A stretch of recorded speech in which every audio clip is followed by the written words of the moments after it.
साथियों, ये आप भली भांति जानते हैं कि देश के 80% से अधिक किसानों के पास 2 हेक्टेयर तक ही जमीन है।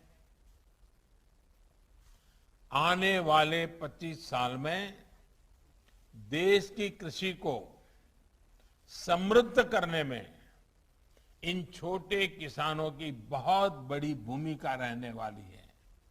इसलिए अब देश की कृषि नीतियों में इन छोटे किसानों को सर्वोच्च प्राथमिकता दी जा रही है।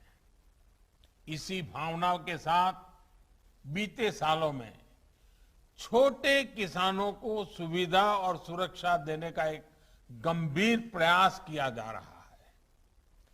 पीएम किसान सम्मान निधि के तहत अब तक 1,60,000 करोड़ रुपए किसानों को दिए गए हैं।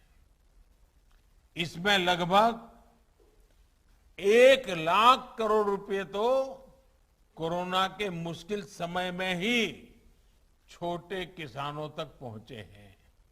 यही नहीं, कोरोना काल में ही 2 करोड़ से ज्यादा किसान क्रेडिट कार्ड जारी किए गए, जिनमें से अधिकतर छोटे किसान हैं। इनके माध्यम से किसानों ने हजारों करोड़ रुपए का ऋण भी लिया है। कल्पना कीजिए, अगर ये मदद छोटे किसानों को ना मिलती तो 100 वर्ष की इस सबसे बड़ी आपदा में उनकी क्या स्थिति होती। उन्हें छोटी छोटी जरूरतों के लिए कहां कहां नहीं भटकना पड़ता।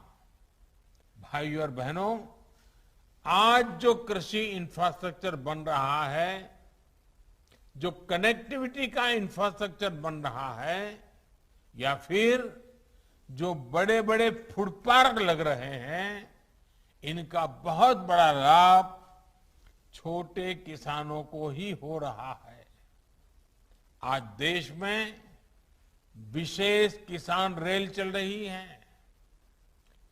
इन ट्रेनों से हजारों किसानों ने अपना उत्पाद कम कीमत में, ट्रांसपोर्ट का खर्चा बहुत कम, देश की बड़ी बड़ी मंडियों तक पहुंचाकर अधिक कीमत से माल बेचा है।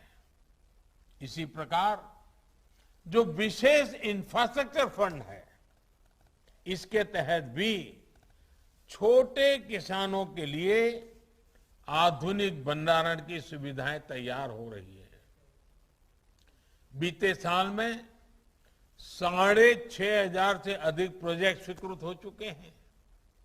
ये प्रोजेक्ट जिनको मिले हैं, उनमें किसान भी हैं, किसानों की सोसाइटी और किसान उत्पादक संघ भी है, सेल्फ हेल्प ग्रुप भी है और स्टार्टअप्स भी हैं।